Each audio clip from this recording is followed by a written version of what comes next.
Okay. Got it. Got it. Everybody got it? Everybody's got it. Everybody's got it. All right. Good afternoon, everyone. Good afternoon and welcome to the IMC Now. We're so glad that you've found the time in your busy schedules to gather with us.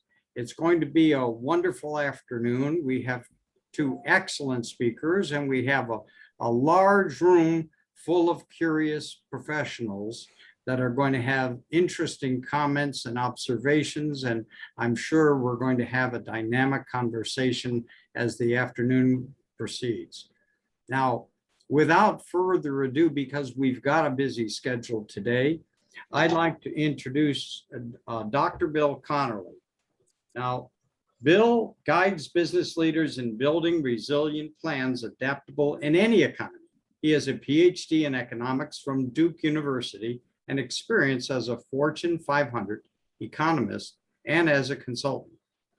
Dr. Conerly writes for Forbes.com and is the author of The Flexible Stance, a book about managing in a boom or a bust economy. He has spoken to 1,400 business audiences in 34 states and 5 countries. In his spare time, Dr. Conerly races sailboats, trying to perfect an obsolete method of transportation. Let's welcome Bill. Thank you, John. And if I'm going to have some visuals in a moment, so you might want to go to active speaker mode so you're seeing me, but I'll leave that to you. And if you don't know active speaker mode, upper right corner under view. So I got an email a couple of days ago from a person who said, hey, Bill, can you come and give a briefing to our board of directors? And I got to tell you, I hope you don't consider this bragging, but I am a great salesman when somebody reaches out to me already deciding to buy my services. I'm not so good at reaching out to other people and doing the sale, but I'm pretty good when they've decided. But you know, if I had run into this person in a Starbucks, I would not have recognized him. I don't know if we've met, but he gets my newsletter, and the email to me came as a reply from my newsletter. And that is a substantial portion of the incoming inquiries for work is reply to my newsletter. So why is my newsletter working? I'm getting open rates in the high 30%. I think the key is that in my newsletter, it is a reminder that you exist. That is the primary goal of my newsletter. A secondary goal is to highlight my expertise, but emphasizing that I exist, because, you know, we know that we exist and you never forget that you are around, but other people do. And somebody will have on a to-do list, oh, get a speaker for the board of directors, or have somebody work on our marketing problem, or have somebody help us with our AR. But that, if that person sees the right name before it's reached to the top of the to-do list, then that person has a great opportunity. Some people, I get a lot of other people's newsletters, and incidentally, I probably do not want yours, but they highlight their expertise. And that's fine as a secondary goal, but it's not nearly as important as simply reminding people that you exist. So let me tell you how I remind people that I exist. This is a copy of my monthly newsletter. It's economic charts, because I'm an economist, with some handwritten comments. The comments add personality. And let's look a little bit, let me zoom in on a portion of this. So this happens to be a chart of retail sales. It changes every month with my own handwritten comment. I think that there are two parts of my newsletter strategy that are really working well. The first is there's an image. If somebody sees a bunch of gray text, I tell you, it's really easy to delete, but an image catches the eye. We're image-oriented people. And secondly, it's relevant to what they are doing. So people get my newsletter because they want a 60-second update on the economy. So image and relevant. But now, most of you are not economists. Maybe nobody on this call is an economist, but I think you can all use images and that are relevant to your market pretty well. I just worked on what are some ideas. So suppose you're an HR person and you're thinking about vaccine policy, communicating to other HR people. The CDC and all government agencies have a lot of images, charts, and diagrams that are in the public domain. If you're grabbing something from a private source, you need to worry about copyright, but for stuff from the government, that works out pretty well. And those of you with much of an academic background are used to some of the charts that we have seen, like the Bcg chart, where business divisions are divided into stars and question marks and dogs and cash cows. And you can take one of this, this one, or Porter's 5 thingies chart, anything, and make that relevant to your client market. You can also look for newspaper headlines. So let's say that you're doing data security. This happened to be a headline in the Wall Street Journal the day I started putting this presentation together. And in this example, it's an attention-getting headline that potential clients would probably have seen, but then it has some content relevant to the people. So what do you want to do with a newsletter? Think about it. Let me throw out some additional ideas.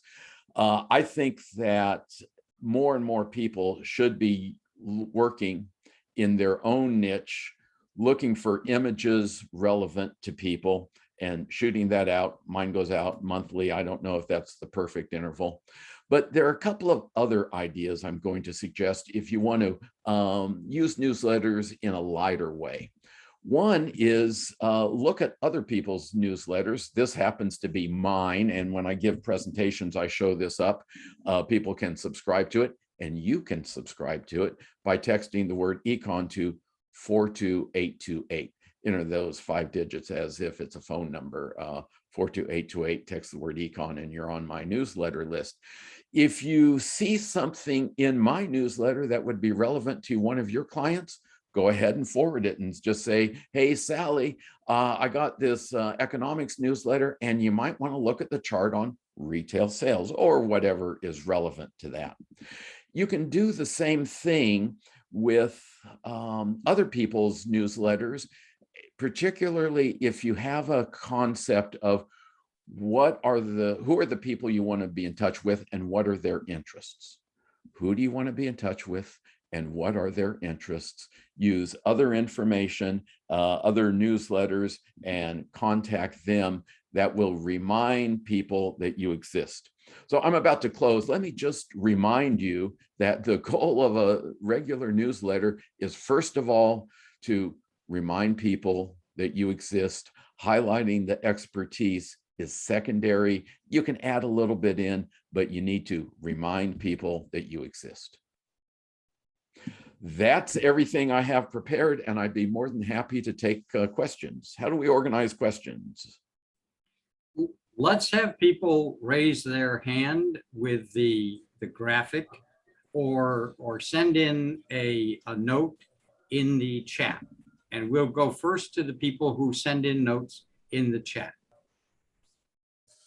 And I will read those questions to you.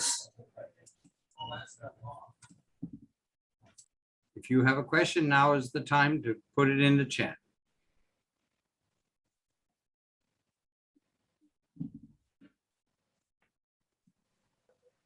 Okay, there's a question of how to grow your list. How can you grow your list for your newsletter? My philosophy has been that I'm most interested in people who have budget. Some people say, hey, a big list is good, and I don't mind. I mean, I've got people on my list who are insurance salespeople, real estate brokers, and I'm sure they're wonderful people. I personally have no interest in them. If they get on my list, that's fine. I do a lot of presentations, and I talk about my newsletter list regularly to them. And that is probably the #1 source for my list. The other thing is I encourage people to forward it on an occasional basis. There's a copyright issue. If you want to blast it out to everybody you know, every month you ought to contact me for licensing information. But a lot of people will send it internally, that's fine, to the other people in their company, or they will send it out to their friends, business acquaintances, clients, and that's good. Those, I think, are the best ways to do that. And also, when I connect with somebody on LinkedIn, I will, after we make the connection, say, oh, do you get my newsletter? If so, here's how you get it. Wonderful. Thank you, Bill. Another question is, how long did it take you to develop your approach? The development is funny. Back, like many of you, I spent some time in the corporate world, and I would do a regular report to our company's managing committee and executive committee, and I would have some text and graphics interspersed. And this was back in the day when my secretary knew how to combine graphs and text on one page, but I did not.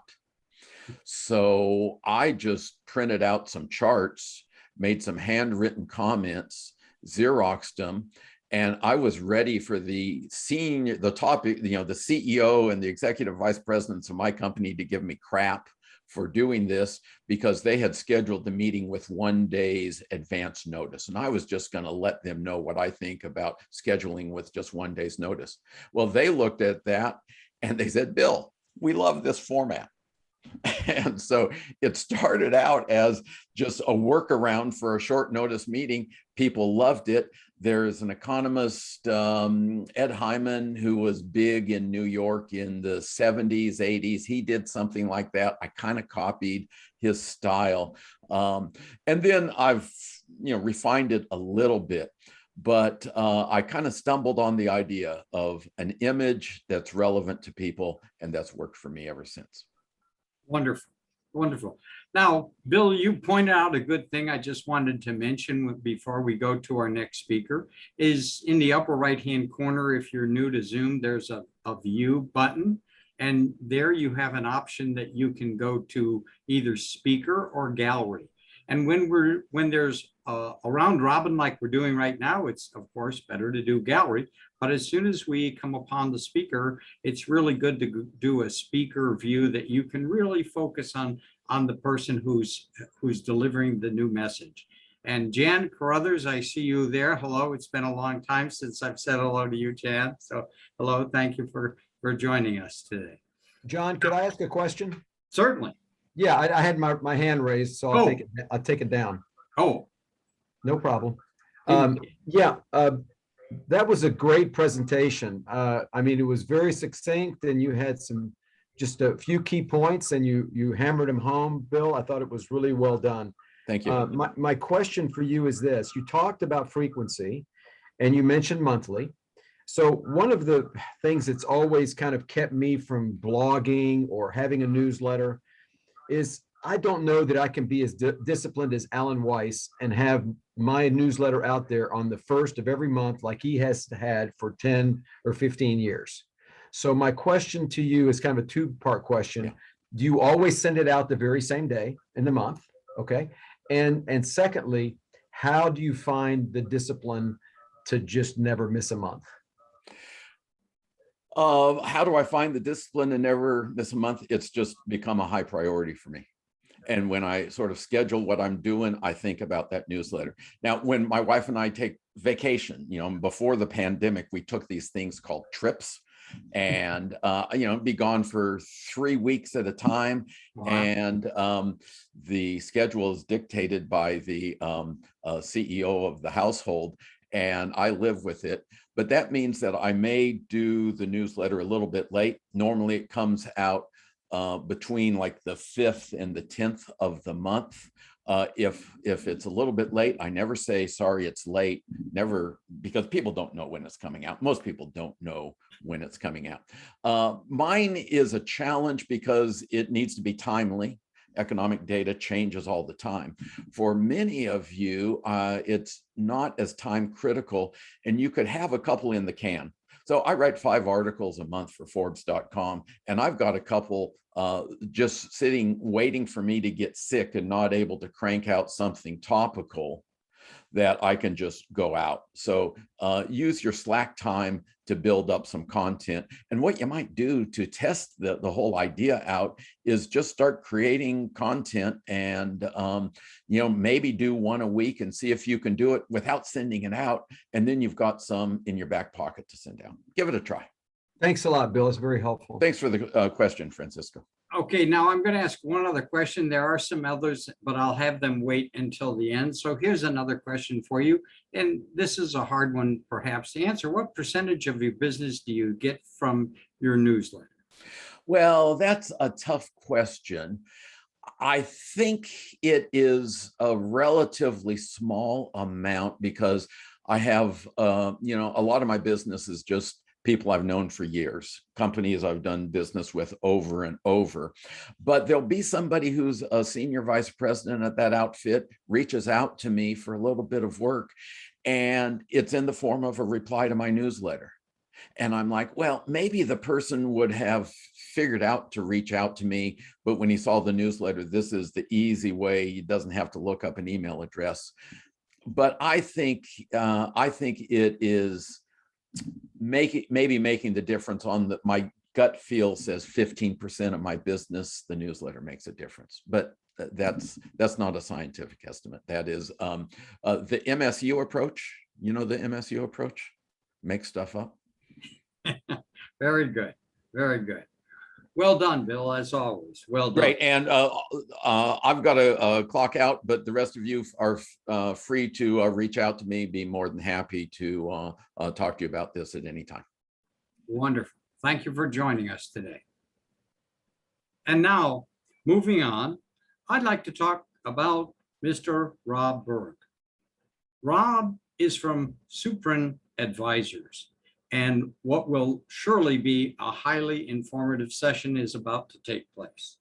Before we begin, I'd like to share some of Rob's experiences with you as he worked to develop a thriving consulting business. Since 2005, Rob has been leading the operations and technology practice at Perr Knight, a boutique consulting firm founded in 1994. He started the practice from scratch, from a mere idea in late 2005 to one that now generates nearly 1/3 of the firm's revenue.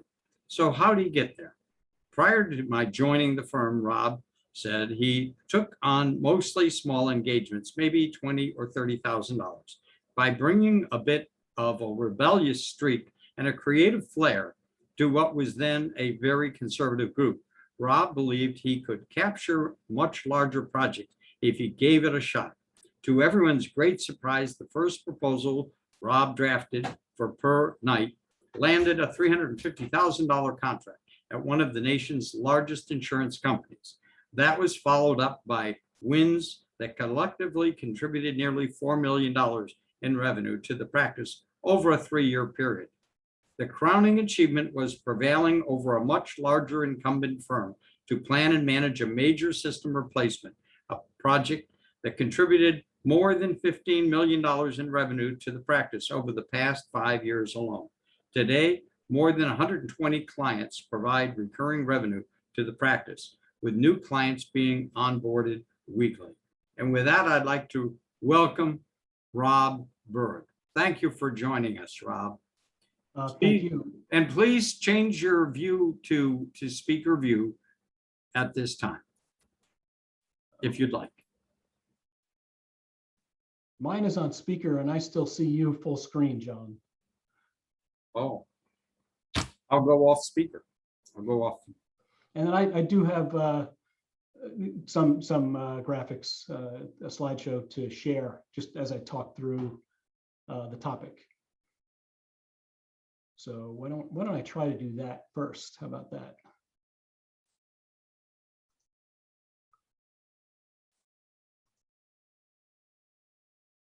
Does everybody have a good look at the main slide there? Yes? Yes, it looks good. Great. Okay, very good. Well, thanks for having me. I appreciate that intro. There is really no need for me to go through this particular slide. But for 30 years, I've been in consulting. Our current practice, my current practice, generates about 12 million in revenue. We consistently win 7-figure engagements, and it literally was started from nothing. Perr Knight is extremely entrepreneurial, and it's more like a platform for new practices that have evolved over the years. It started with an actuarial pedigree, and from there grew a regulatory compliance practice, and then a state insurance filings practice. And when I came on board, I started an entirely new area, which was more akin to management consulting. So it was operational and technology consulting. In addition to the consulting work at Perr Knight, through Super Advisors, I coach consultants both internally and externally to help them develop thriving practices or advance in their careers, depending on where they're at in their development. I've recently authored a book, The Courageous Consultant, which I encourage you to go take a look at. The challenge we all face, of course, is overcoming client skepticism when we first start to engage with folks. Consulting has become what I call, sadly, and I'm sure we can all relate to this, in some respects, a punchline profession, because so many people call themselves consultants. Consultants are people who got laid off and decide on LinkedIn that now they're a consultant. Consultants are people who don't do much at all and just need a way to justify payments to themselves. So clients are understandably skeptical. And of course, large firms have taken their time and their treasure and squandered it in many instances. The stories are legendary of the big consulting firms taking tens of millions of dollars from enterprises and having actually an opposite effect as to what was intended. So overcoming that skepticism is a big deal. We also have to resist the writing reflex, right? We're paid to give advice. We're paid to proffer our wisdom and our knowledge and our expertise and our experience. And there's almost a knee-jerk reaction in some cases to just want to help and want to offer our input and want to offer our experience. It's advisable, of course, to resist that initially in our attempt to develop trust with the client. And then finally, we want to gain client engagement. And I don't mean just getting the business, getting the work.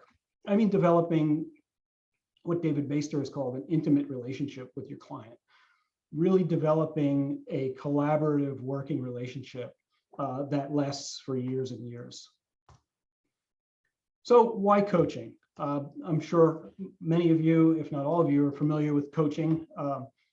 But this definition from the ICF, the International Coaching Federation, is instructive because they define it as partnering with clients in a thought-provoking and creative process that inspires them to maximize their personal and professional potential. And I've highlighted the words there: partnering, thought-provoking, creative, inspires, maximize potential, because they're easily translatable to the consulting world. Imagine partnering with your client. Imagine always having thought-provoking discussions, being creative, being inspirational. These are things that your clients are longing for in their relationships with professional service providers that are unfortunately too rare. How do we coach? We ask powerful questions. So we define powerful questions by saying that we acknowledge the client's expertise. We don't go in there wielding our sword and our shield and pretend to know more than they do. They will always know more than you do about their business. So we need to respect that naturally. The goal of the questions that we ask should be to move them forward, not lament the mistakes of the past or the projects that failed, but to really get them forward-looking and forward-moving toward the realization of specific objectives. We want to empower our clients to act. We want to give them the tools and the techniques, the encouragement to act when we offer them our interventions. And then importantly, the client sets the agenda. It's far more beneficial in developing a trusting relationship to let the client, of course, tell you what they want to cover and what they would like to accomplish in their discussions with you. And one of the great techniques that I've discovered that I'm applying in my consulting work is motivational interviewing. So motivational interviewing was founded, if you will, by two psychologists about 40 years ago, William Miller and Stephen Rolnick. And they started with with their addiction recovery practice, it was actually. And they found that when they were directive toward addicts, when they were telling them what to do, or they were telling them, you know, how they might die, or giving them worst case scenarios, they got resistance, they got pushback, and they were ineffective. And they found when they empowered the addict, when they had the addict actually work together with them to come up with solutions and strategies for curing their addictions, they were far, far more effective. So motivational interviewing spans, when you approach your conversations, 4 areas of engagement, I'll call it. The first is engaging, the second is focusing, third is evoking, and the fourth is planning. And we'll go through each of these in turn and share with you some example questions as you move through each of these phases in working with your clients. So the engaging phase is really to start developing that trusting relationship. And this is where you ask questions like, where are you succeeding? What do you know about our work? Where are you challenged? And this question I find to be really powerful. How do you think we can help you? You know, not I'm a great consultant, not I have done business process improvement engagements for the last 30 years. How do you think we can help? Very powerful question. You're demonstrating genuine interest in what they have to say right off the bat. And again, it's not a time to be directive. You're listening 80% of the time, and you're listening specifically for desire, their desire to do something, their ability to do something, reasons that they may have to do that, and specifically the need that they have. The focus again is on goals and importance, what's most important to them, and their expectations in working with you. As we leave the engagement phase, we get involved with focusing. So here our goal is to collaborate to define desired outcomes and find a mutually agreeable direction. This is where we really start to bring the client to the engagement, bring them into kind of the, again, we're not saying here's our 5-part methodology, we're bringing them into the engagement collaboratively to find out what's most important to them and to their organization, what outcome they expect from working together. How will they work together? What would this mean? Another powerful, powerful question. What would this mean to your company if you're successful with this particular intervention? And of course, what will it cost you if you do nothing? These are just purely coaching questions. The goal here is to get that problem defined concisely. This is that Einstein thing. You know, if I had an hour to save the world, I'd spend 59 minutes defining the problem and a minute on the solution. These are those 59 minutes, and it's important to take time and really dig and collaborate with your client. Finally, we zero in on a single priority. We can't, as we all love to say in the consulting world, we can't boil the ocean. So we start with one thing. We take that first step. Once we navigate through that phase, we get into evoking. And this is kind of where the rubber meets the road. This is where you're starting to problem solve. This is where you engage your client to tap into their knowledge, their experience, their expertise. You're respecting them. This is completely counterintuitive to those of us who give advice for a living. What ideas do you have to address the situation? What resources can you bring to bear? What have you seen work in the past that we can apply in this situation? If they say nothing, you say, well, if you were forced to come up with one idea, what would it be? And what would you do if you couldn't fail? Again, these are pure coaching questions that are incredibly effective when you're getting your client engaged and gaining their trust. You start with possibilities and brainstorming. And importantly, and this is again borrowed from David Maister in his book, The Trusted Advisor, ask permission to give advice. May I offer you a suggestion? Can I offer some experience that I've had in the past? Not coming at them with guns blazing, saying, I've done this before. Oh, I've seen this problem before. Oh, I can help you. Do you mind if I offer you my advice? Very, very key question. And then finally, once you gain that permission and you've brainstormed through the advice giving and you've brainstormed through a potential solution set, you can start planning. So you must ascertain that the client's ready to move into this phase. And this is where you're asking, this is qualifying, right? 101. What are you willing to commit now? What's an agreeable first step? When can you assemble your team so we can start working together? What's your time frame and what are you willing to invest?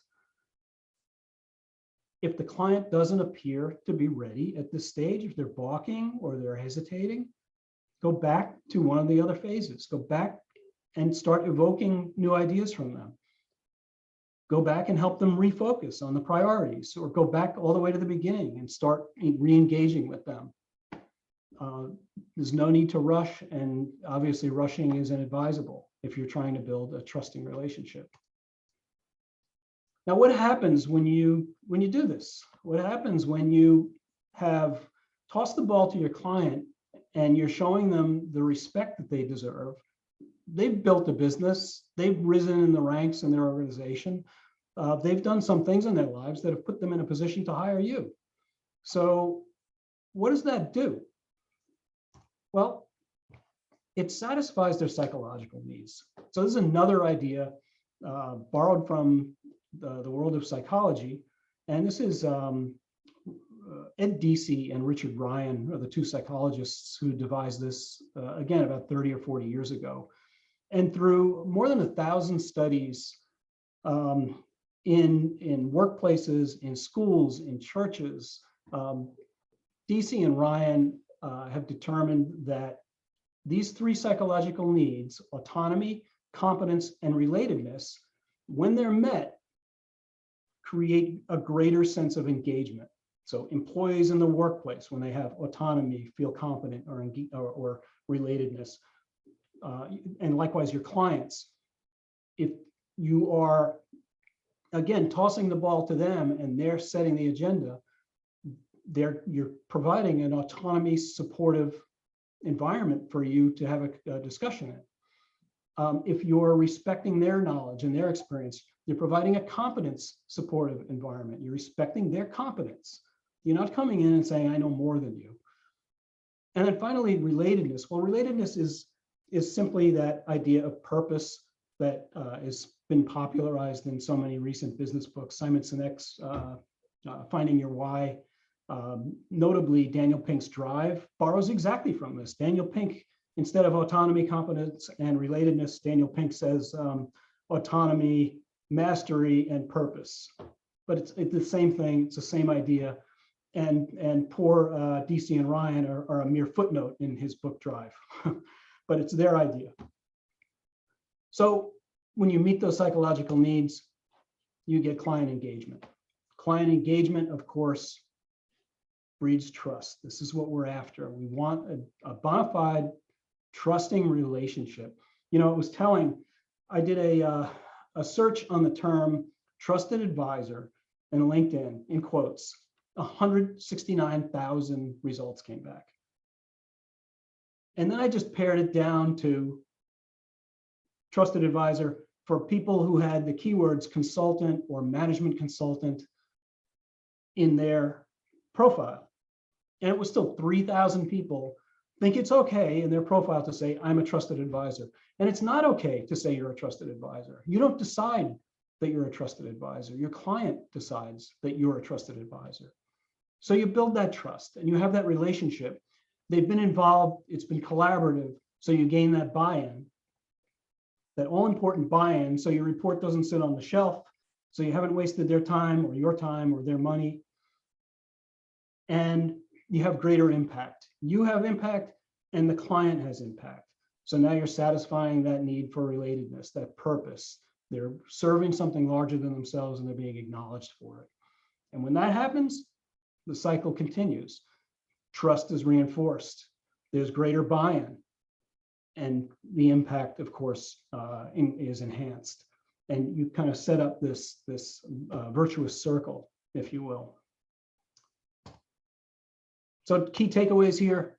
Number one, to bring coaching to your consulting work, ask powerful questions and listen more than you speak. Again, it's counterintuitive for a lot of consultants. They like to get in the room in front of the whiteboard and go on and on and on about what they know and what they've done and how they can help.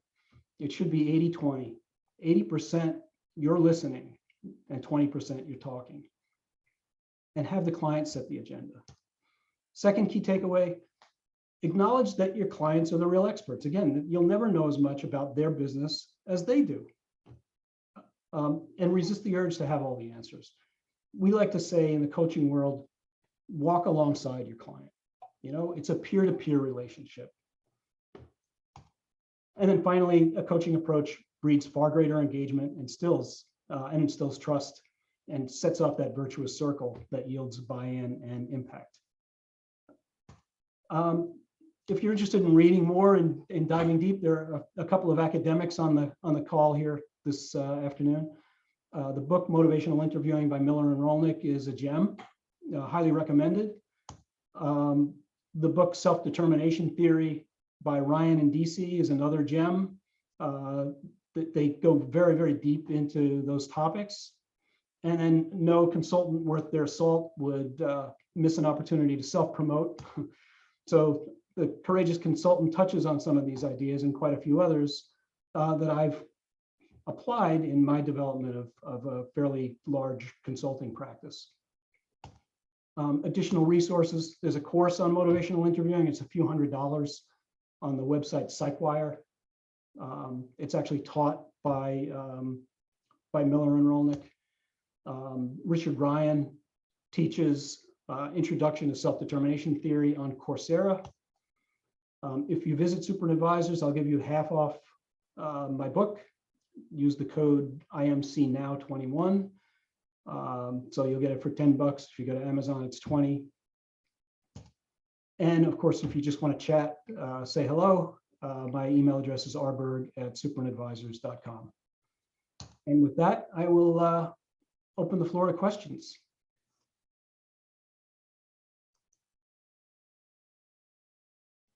Thank you, Rob. Thank you. My pleasure. Okay, let's put some questions. If you have questions, put your questions in the chat now.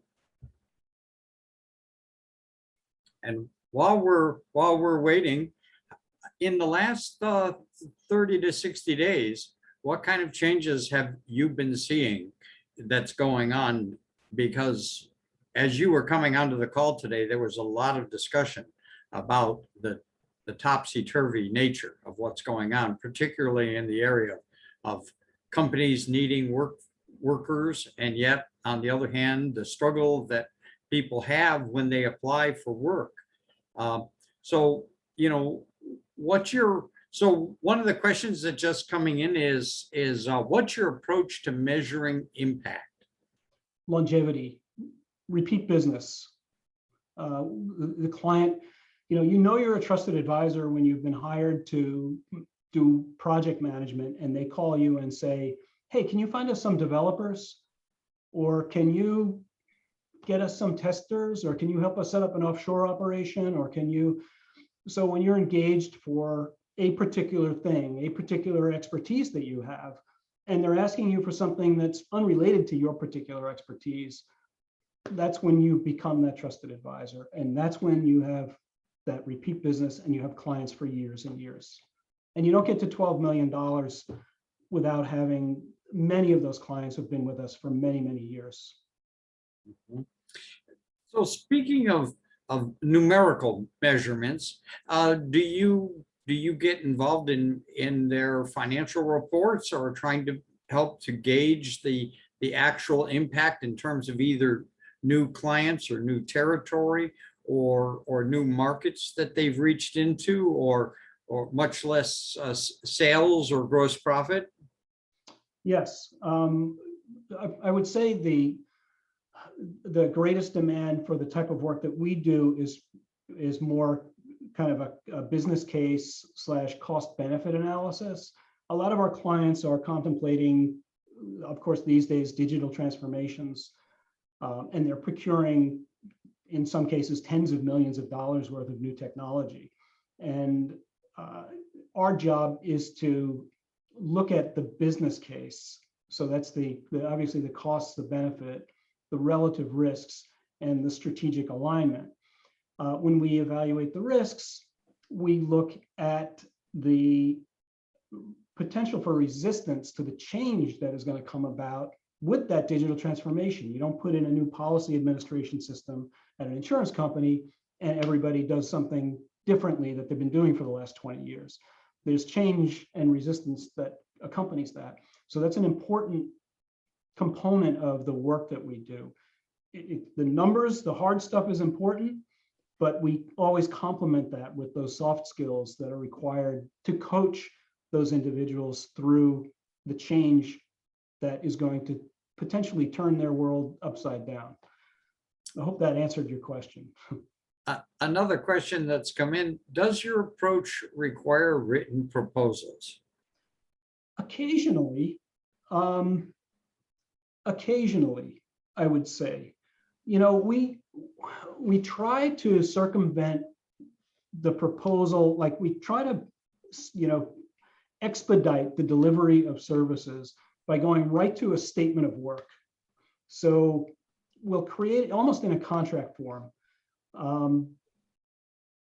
But sometimes, especially with larger organizations, you've got to respond to RFPs. But that largest client we have that's been $15+ million over the last few years, there was no RFP. That started with a $3,000 engagement with me evaluating a purchase that they were contemplating.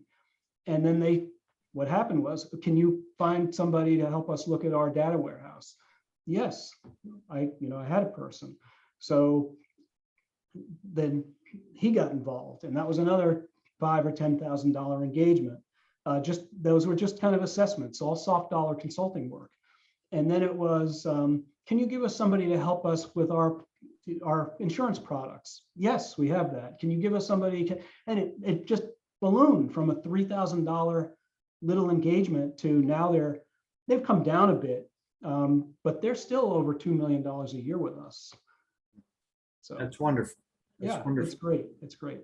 Another question is about debriefing, the debriefing process that you do with clients. I would suppose that would be at the end of projects and before starting new projects, or just if you're in the midst of a project and you run into a real stumbling block. What did Don Corleone say? He wants bad news as fast as possible.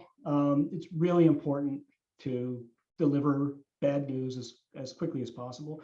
The people who are employed by that organization are not likely to deliver bad news as quickly as possible. They fear for their jobs. I feel that the consultant's job is to take the bullet occasionally. As far as debriefs, they're critical. And again, the larger the organization, the more formal they are. I have one story where I was before the entire board of governors of a Citizens Property Insurance, is a Florida, quasi-governmental Florida property insurance company. We did a huge project for them years ago. And I can share this with you because everything that we did for them wound up in the public domain as a result of what we call the Florida Sunshine Laws. Everything's got to be out in the open. It was like a congressional hearing, the debrief. It was the entire board of governors, among whom were actuaries and attorneys, and there was me, there was a vendor representative, and there was the chief technology or chief information officer. And just imagine that visual with about 100 people in the room. The public was invited, the press was invited, and we were and that was probably I've not had to do quite that since. But yeah, there's always this type of presentation at the end of a long project where we say, here's what we said we were going to do, here's what we did, here's where we ran into problems, here's what the outcome was. You know, that's Are all of your engagements based on a statement of work? no. Because some companies, and it depends on the size of the engagement. So some companies allow certain size contracts, you know, let's say it's a $10,000 contract. You don't need to go through the rigor of getting their legal review and senior executive approvals and that type of thing. And in those cases, they say, well, if you give us your master services agreement and a statement of work, it's got to go to legal and it's going to take 3 weeks. They're really backed up. So we have a short form consulting agreement that has just a generic paragraph that says scope of services that we offer as a substitute in those instances when clients don't want to go or don't need to go through the rigor of having that legal review on their end. Wonderful. Yeah. Maybe it'd be a good thing at this time where we're wrapping up. We could, you know, if you want to give us another minute or two or a few minutes on just what your appraisal is of the fall. We're coming to the end of this year. It's been a tumultuous year. You know, on the one hand, it seems like we're coming out of this catastrophe, but every time we think we're making some progress, all of a sudden the hospitals are full and people who need critical services can't get in. I'm sure we all have a friend or know someone who can't get in for medical treatment that they've been expecting. So what's your appraisal? I mean, we heard from Bill earlier, and I don't think Bill is with us anymore, but this might be a good time for a little crystal ball gazing. And maybe we can open the floor and have a little more discussion. And but give us an opening into what you see for the next 4 to 12 months. Sure, I'd be happy to. And I'm no economist, although I do have a bachelor's degree in economics, but that was 30 some odd years ago. Well, number one, I can tell you certainly from my perspective and our perspective, our firm and my practice deals with the insurance industry exclusively. That's our niche. And the insurance industry, it's not recession proof, of course, but everyone always needs insurance. So we have not, even during the Great Recession, we did not see, we were flat during those years instead of going down. What we saw was last year flat again, unusual for us. We're usually growing at 10%, 12% a year, somewhere around there. This year, we're seeing a significant uptick in activity because people have adjusted to working from home. Companies, especially in the insurance industry, which is notoriously risk intolerant, risk averse, they've now gotten comfortable with people being productive from home. And that's made our job infinitely easier because we would get resistance. Like clients want consultants on site, right? They want them on premise. And now we've got people all over the country, and we were already equipped to work from home because we're consultants and we were equipped to work at client locations. So it was 3 days, we had everybody online, ready to work from home, no issues at all. So I have kind of a very skewed perspective on this. You know, if I were to create an analogy here, I would say after 9/11, everything changed. You know, flying changed, the way you went through the airport changed, everything changed. I think now everything's going to change. I don't know. I can't really prognosticate. I don't know what the ultimate impact would be, but it sure is interesting. I do know that we've got a world of people, of individuals who are working from their homes now, who are not, the 9 to 5 is dead. I haven't worked 9 to 5 in years. I mean, you wake up at 6 and you sit at your computer at 7 with your coffee, and then you go to the post office, and then you go drive and get lunch with your wife, and then you come back and you give a presentation at 7. Now it's almost 8 o'clock at night. That's the world we're in now. So I think work-life integration is becoming increasingly important for the workforce, certainly. And I think that trend is guaranteed to continue. So just a show of hands, how many people are working more 9 to 5? Just a show of hands, and how many? So give me a show of hands of, is anybody working 6-7 hours a day? I don't see a one hand. How many people are working 8 or more? Oh, 8 or more. Oof. Yeah.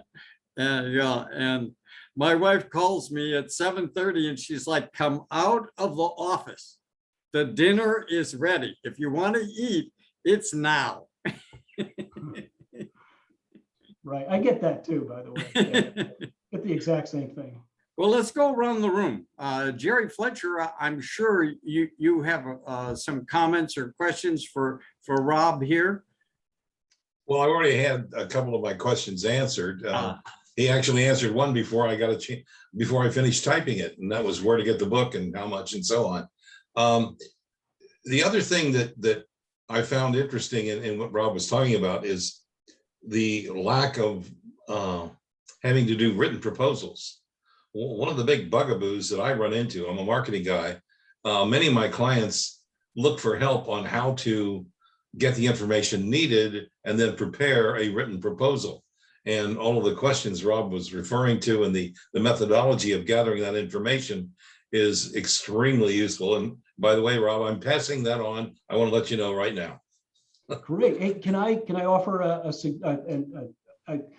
technique? Or, yeah. So if your client says, we need a proposal, or send me a proposal, what I say is, great, would you be willing to spend 20 minutes with me next Friday or Thursday or Friday so we can work together and define the scope? And if they say no, they're not going to be your client. If they're not going to spend 15 or 20 minutes collaborating with you from the start to define what they want done, they're blowing smoke, in my opinion. And there you have it, everyone in the room. That's what you came for. I agree. That's a brilliant piece of advice. Maurice. Go ahead, Maurice. I agree. That's a brilliant piece of advice. That will save me hundreds of hours in the future.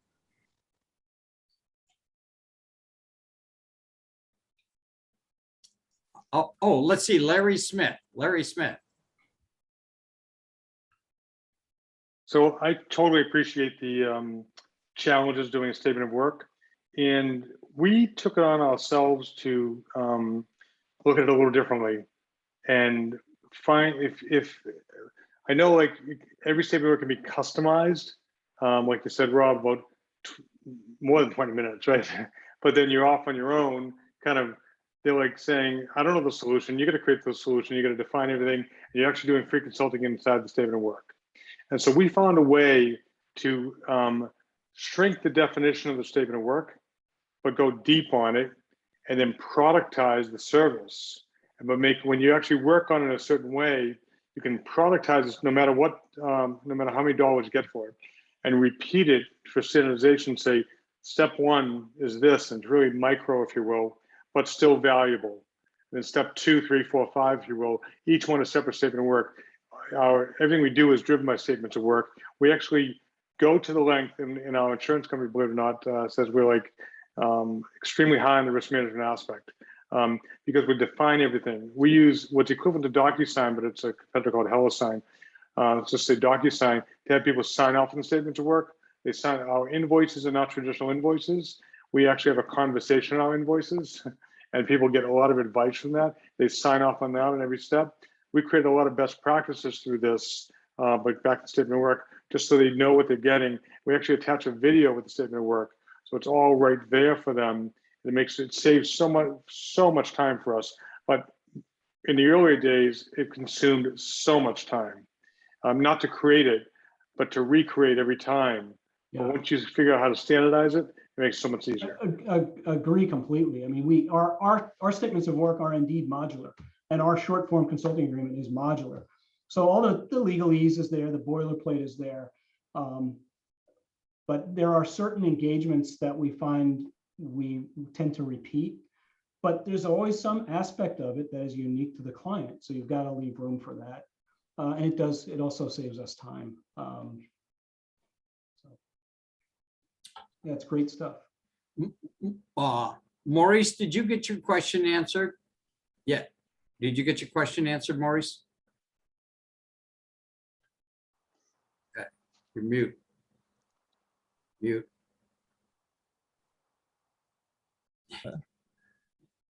Can't hear you. Coaching and statement of work. I get statement of works. I've done a lot of that, but coaching, it seems like an entirely different profession. Like I hear a lot about coaches that are highly compensated that coach, and you sort of brought the two into the same discussion. And so how, it seems like you're either a coach or you're a management consultant. Like how do the two connect together? Great question. And they are distinct, right? One, you're proffering advice. One, you're empowering an individual to help change a habit or achieve a goal or whatever it is. So Super Advisors is my coaching company. Oh, I see. That's a side business. Got it. Perr Knight is a well-established consulting firm of which I'm a partner.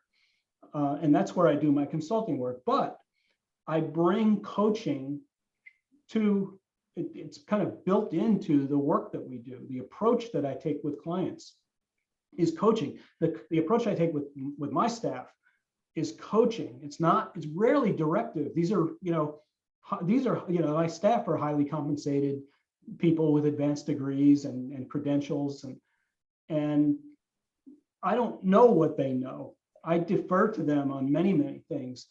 And far be it from me, who am I to tell them what to do or how they should do it? That rarely does that come up. These are professionals. So in my management discussions with them, they're always evocative. They're always, what do you think we should do? And that develops them as employees. It develops them ultimately as managers, executives down the road. So that's how I bring the two together. And when I entered the coaching world, I don't know, about 5 or 6 years ago, I really got interested in it. I was surprised how many consultants were engaged in coaching as well. So, okay, that's very, very interesting. Thank you for sharing that with us. Sure, my pleasure. Javier, Mr. Santos, do you have a question? Just a quick question. How do you deal with aggressive audience? An aggressive audience, like throwing things at me?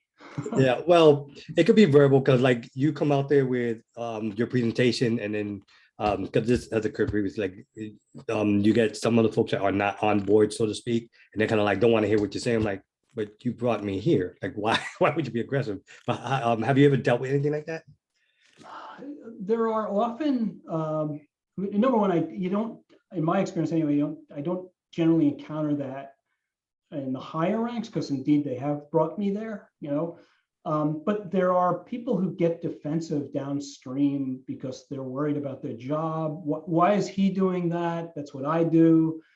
And you do get that. And those people, they're hypercritical to win those folks over, to put them at ease.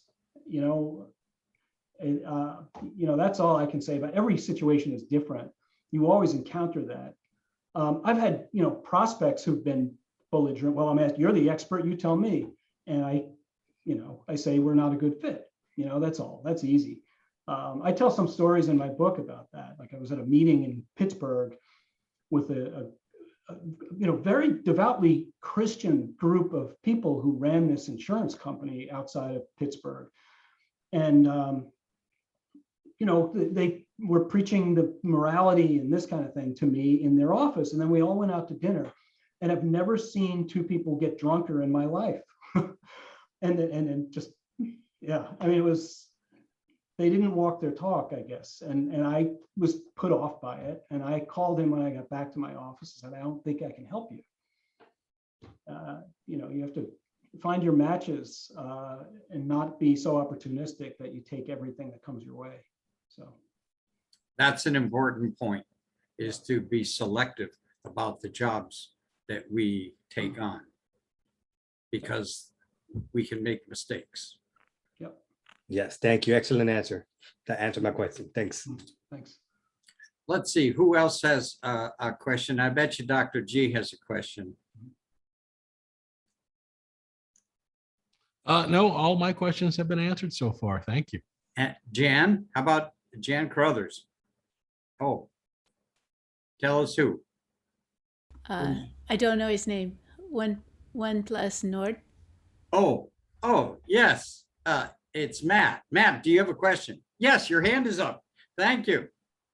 Yeah, I wanted to ask about pricing because, you know, in school I specialized in grant writing, and like I can produce a pretty nice logic model and a grant proposal, but those are, you know, pretty labor intensive. And well, I was just wondering about these engagements that he's talking about. He's talking about each one of these engagements, like small pieces of advice, or seemingly are worth, you know, solid amounts of cash. But how do you actually price these sorts of things? Because grant writing is sort of project based and all that.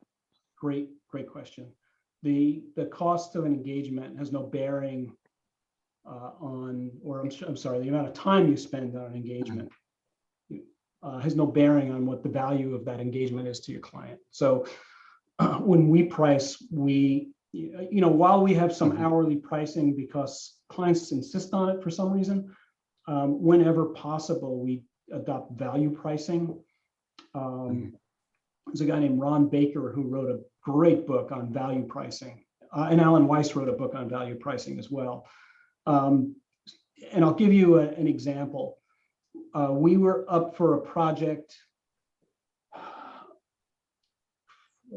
It was another insurance company project, of course.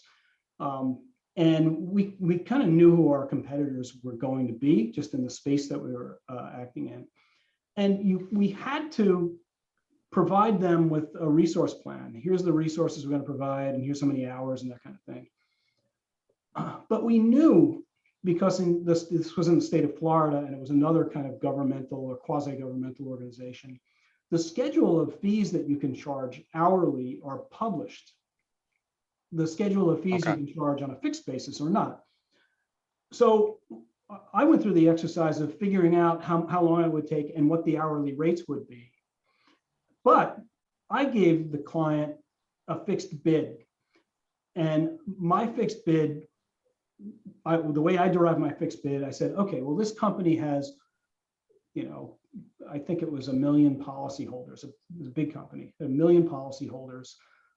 Each policyholder, you figure it's between 15 and 20 transactions each every year, endorsements, invoices.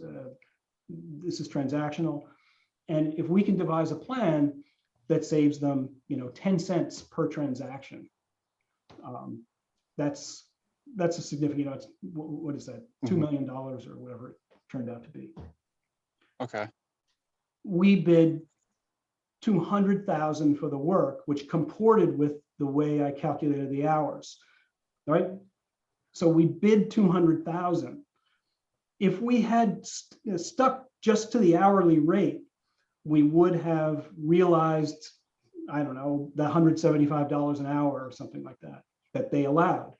Because we gave a fixed bid and we justified it the way we did, like, here's how many transactions you have, here's the value that you could potentially achieve, we're going to bid 200,000, and we prevailed with that approach. So that's how we prefer to price, is let's collaborate with the client, let's ascertain the value to the client. If we do this, that's one of the questions I present, right? What would this mean to your organization if this happened? Yes. Okay, so you kind of use hypotheticals to make an approximate. Yeah, and there's no guarantee. They have to execute ultimately. But that's very close to how like nonprofits can hypothetically measure impact. Cool. Thank you very much. Yeah, my pleasure. Well, it's 5:05 p.m. and thank you very much for joining us this afternoon. And if you would like to stay an extra few minutes, but we're going to stop the recording now, and we welcome you all to share and to linger for another few moments. And thank you again for joining us today.